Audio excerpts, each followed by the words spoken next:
Is this a bar of gold I'm holding in my hands? It might as well be. It's the brand new Prizm Monopoly, and it has been going wild at stores all across the nation. But is this a good thing for the sports card hobby? We're debating now.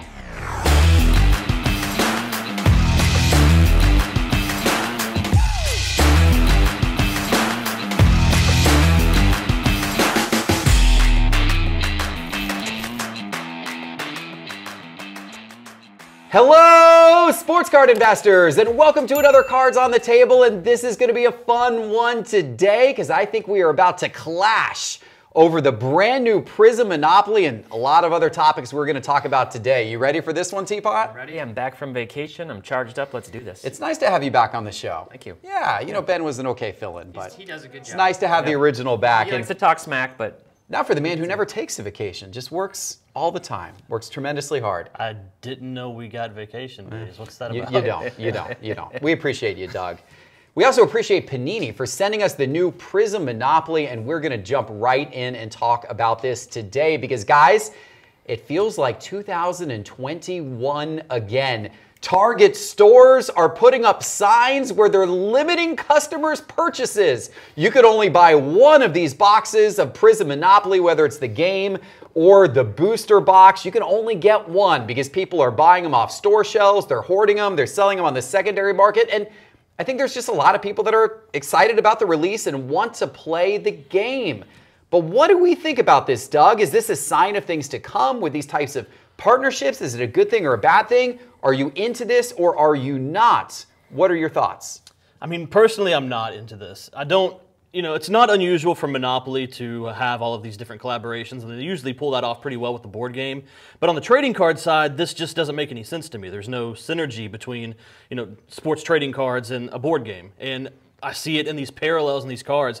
It's just a Prizm card with the big Monopoly logo blasted on the front of it. Or in the background, you've got the little M logos, or some of them even have some of the little icons from the game. Like, I don't want a basketball card that has a worn-out boot or a top hat on the background. I don't care. And then they've got the color blast or the colorless blast. It's just a puff of smoke, gray smoke in the background. Those do nothing for me from a card perspective. And I also worry that this waters down Prizm a little bit. Now you've introduced all these extra serial numbered cards that are, Prizm essentially, and you've got all this fervor around this product right now, and it reminds me of some of the worst side of trading cards, which is this retail flipping thing, people going in and clearing off shelves, selling blasters for triple markup, and that's one of my least favorite things that's happened in the past few years in the hobby. But I don't hate collaborations in general.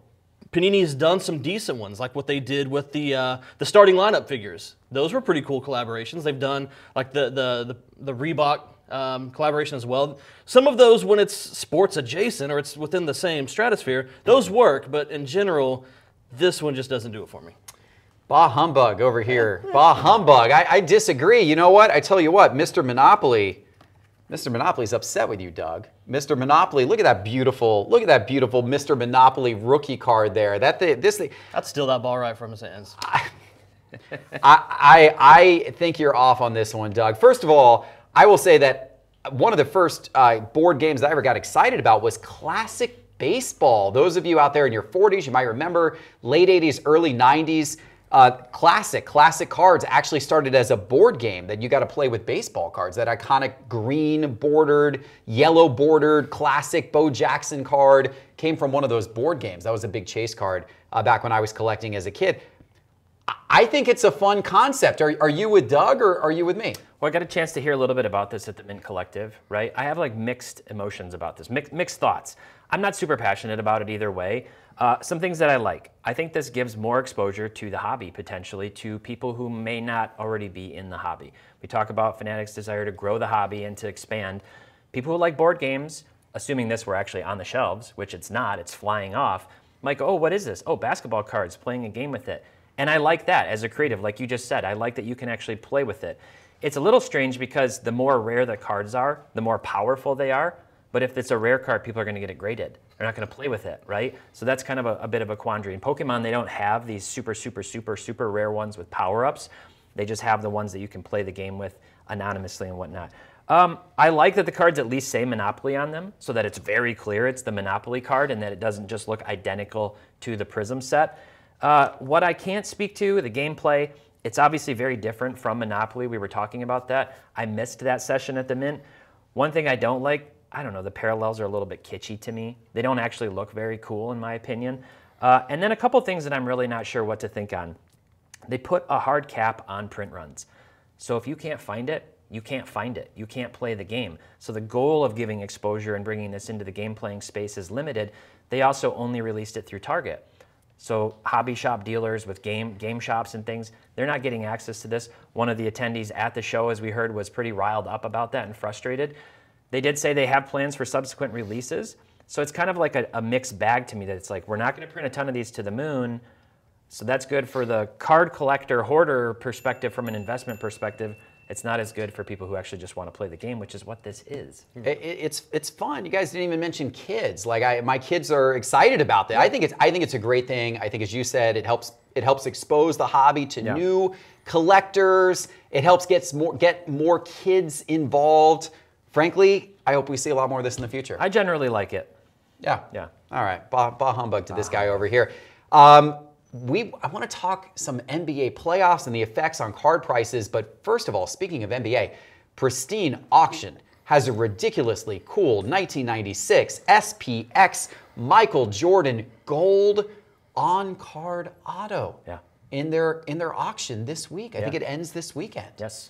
Wow. It's a beautiful one. It's a beautiful one. 1996 SPX, you're speaking my language. Wow. What do you have your eye on this week on Pristine? Similar, not 1996, but a Prizm Green Giannis 2021 on-card auto with a green pen auto on it. It's like auto color match, and he's holding the championship trophies. Ooh. It's a great photo. It's a beautiful auto. Nice. I like it. How about you, Doug? I think we're teasing maybe a future topic on today's show, but I also went with an on-card auto. This is a 98 Topps Chrome Randy Moss. It's PSA auto-graded tin. Card's not graded, but still, Randy Moss, my favorite football player of all time. On-card auto for a card that typically wouldn't have that. Those are pretty cool. I didn't know that Randy Moss went to Kentucky. He did not, no. Oh, he went to Marshall, didn't he? Yeah. Wow. No good players from Kentucky, so I guess you got to go with the guy from Marshall. Those are all great picks, ladies and gentlemen. And if you want to shop for any of these cards or any of the other tons and tons of cards and memorabilia, go to pristineauction.com. Use promo code SCI when you register and get a $10 credit free towards your first Pristine Auction purchase. Again, pristineauction.com, promo code SCI.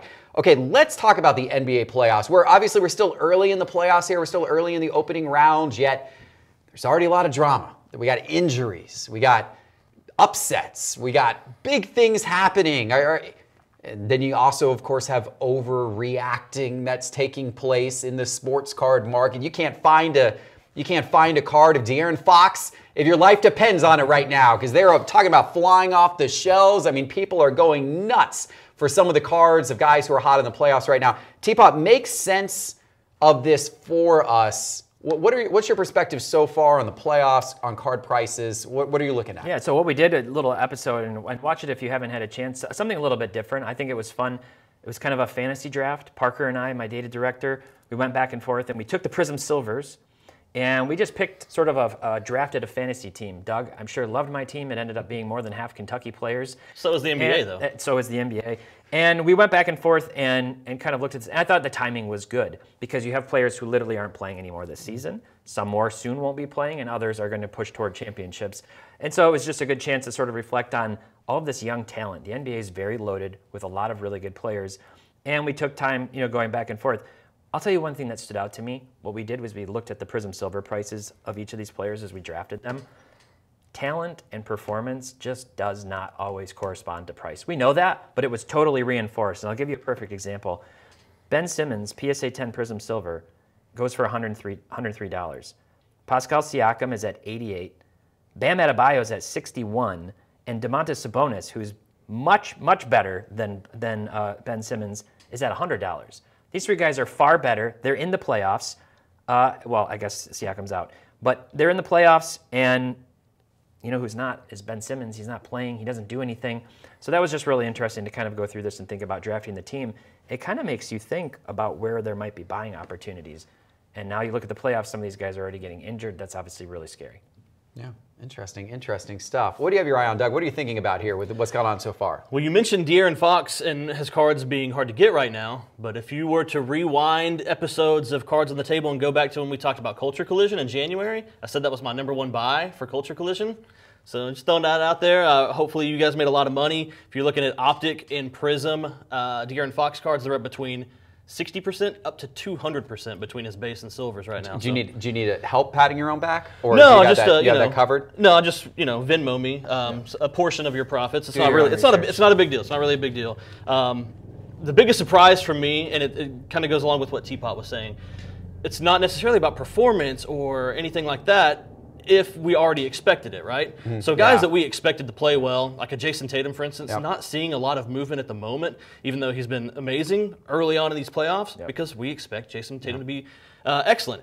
What is interesting is when those guys that you don't expect it from blow up, and then you see it correlate to their card prices. And the first person I think of is Austin Reeves. Oh my gosh. The Lakers. Late in the game against the first round, we see LeBron kind of off the ball, reverting to Austin Reeves. Austin Reeves is running the show. The guys, he scored like 6 or 8 straight points late in the game. He has a very, very low graded population for Prizm. I think his Prizm base, PSA 10 is like a pop 4, and his silver is like a pop 10. Those are going to explode very soon, but his raw card sales are up like 200% in the past 30 days right now. So stuff like that is what really gets me, is when you see a guy that no one's really thinking about, he blows up on the court and then his prices explode. It's the time of the year for that type of stuff. Should I be worried about my Steph Curry collection? Yeah, absolutely. Should I be worried about it? I mean, he's got 4 rings already, so long term, I'm not worried about it, but kind of come out a little flat here. Yeah. I seem to remember you saying you thought they were going to run it back or something. There's still time. They got some work to do. We'll see where that goes. All right, guys, we'll be back with some more great topics in just a moment.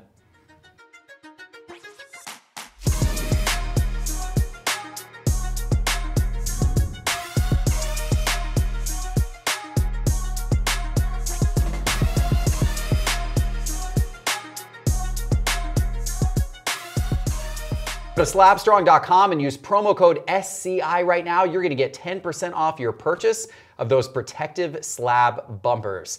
Okay, guys, let's get into our next topic suggested by one of our listeners: in-person autographs versus manufacturer autographs. We see every year now there's tons of cards that now come out in every single set that have, autographs on them that the manufacturer arranged. But there are still people that love to go out and get the autographs in person, whether it's seeing your favorite player at a spring training game or at a practice, or catching them as they're walking off the court at the end of the game, or maybe you do it through the mail or at some event, some opportunity to get a player to sign at an autograph signing. What do we think of in-person autos versus manufactured autos? Doug, I'm going to start with you on this one. So the way I typically process this is that older cards, it's more acceptable to me. Like older sets where this player didn't already have an autograph in the checklist, or maybe the entire checklist didn't have autographs at all. Those are really cool. Yeah. But also, I don't tend to want to buy other people's on-card autos. Like, that's part of the experience, like meeting the player, getting them to sign it, and then having that in your collection. Like, if I didn't, do that, if that wasn't my experience, I don't really want that card necessarily. There are some exceptions to that. But then when I think of ultra modern, I don't really like the on-card autos at all. First of all, it tends to always be base cards. I don't know why, but it tends to always be base cards that we see those on. And then, you've already got the actual autos as part of the checklist, as part of the set. So it almost feels in a way that by doing that, by taking that base card and getting it signed in person and trying to sell it, it's almost like you're trying to skirt the whole rarity of hitting that auto from the set, right? It's not exactly the same, but it makes me think of, just taking a card and coloring it with a highlighter to make a color match, or to make it to the parallel you want to make it. You're artificially adding a card that's not part of the checklist, sort of. So I don't know, it's just kind of weird to me. Yeah, I think I'm with you for the most part there. I'm not so sure about the idea, though, that if you didn't get an in-person auto yourself, that the card's not desirable. What's your take on all this, Teapot? Yeah, I definitely think vintage cards, ones that are signed that are earlier, that just didn't have autos in the checklist, that makes a lot of sense to me. I kind of think of this in tiers, and especially if you're looking ultra modern, I want the on-card auto that comes from the checklist that's pack pulled. I'm all about the pack pulled stuff. Typically, those cards are designed to have a space for an autograph. Whereas to Doug's point, you get these base cards, and it's like this marker scribble that's not even a high quality auto, and it's over the top of it. I'm thinking of a guy like Justin Herbert. For some reason, Justin Herbert has all these blue signed autos. That's a ton of them. Yeah, and I see him at every show. Every dealer's got like 85 of these things. Some of those are pretty though. The blue, when he does the light blue paint pen, those are nice. They look nice with the paint pen with the light blue, but there's a billion of them. Yeah, so there's a lot. So it's really weird. There's a lot. I want the on-card auto from the checklist. Then I would take the other kind of niche, obscure auto like the Giannis that I picked from Pristine. And then way down below that, I'd take the sticker auto, which generally I just don't want. I in many cases, would just rather have a parallel than a sticker auto, which is one of the things that, is the downside to Prizm, in my opinion. I've been very high on autographs on vintage cards because, in my opinion, it makes the card that much more rare. Yeah. Like if you look at the total population of any vintage card, and then you look at the total population of that same vintage card with an autograph that's been authenticated, most of the time that autograph authenticated version is way lower total population. I'm drawn to it. I like them. I collect them. I've got a lot of them. So, but I agree with your guys' thoughts on that for sure. Another viewer sent another topic idea. This one's very, very timely. Jalen Hurts, $255 million for 5 years.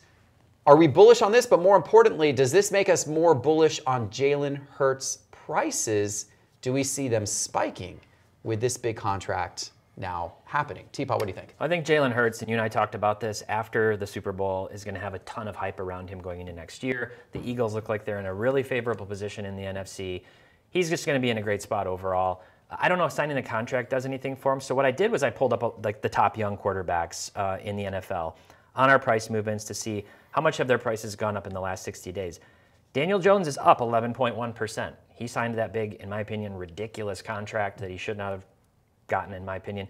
So he's up 11.1%. So maybe the contract bump will happen. Hurts is actually down 4%. Maybe not entirely unsurprising. That's actually a little less than I anticipated. I think there's already people buying his cards. Mahomes is down 6%.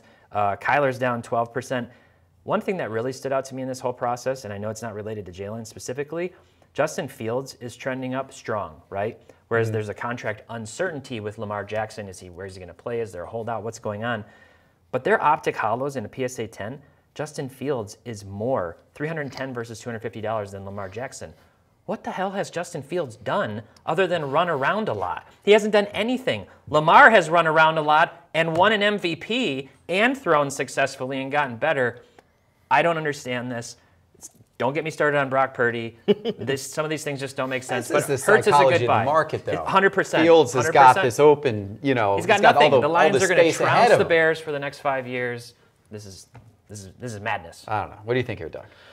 Yeah, I mean, to me, I don't see why a player's paycheck should correlate to card prices. Like, I don't care how much a guy's getting paid when it comes to investing in a card. I like Hurts though in general, and we didn't really get a chance to talk about this last week. We ran out of time, but as I was telling everyone that Herbert's the most overrated player in the hobby, and then started to compare his prices to Hurts, this is a great example. Hurts, when you compare him to a guy like Herbert or a guy like Jordan Love or a guy like Justin Fields or Brock Purdy, like the prices don't make sense. We should be valuing Hurts a lot more in general because of what he's actually accomplished. To me, it has nothing to do with his paycheck, but a guy with 35 touchdowns and 11 turnovers and the best QB rating in the league and, played really well in the Super Bowl. One fumble away from a Super Bowl championship. I mean, come on. Yeah. Those are reasons why he should be more valuable, not his contract, in my opinion. Yeah, although we have seen it in the past. I remember one thing that stands out to me is Mookie Betts, when he signed that big contract with the Dodgers a couple of years ago. His card prices, his Topps Chrome rookie cards, they almost doubled. Like in the days after that big contract was signed. It puts them back in the news cycle. I don't know if the hobby's quite that reactionary anymore. This was, of course, much more during the height of card prices going up. So not as reactionary as it used to be, but it shows commitment. The team's committed to him. Puts them back in the news cycle. So I think it says good things over the long term. We appreciate those questions, and if you've got a question for us for the next episode, leave it in the YouTube comments right now, and we will answer that. In the meantime, hit that subscribe button, hit that like button, and go check out Slabstrong. Use promo code SCI at slabstrong.com. We appreciate you. See you with the next one. Take care.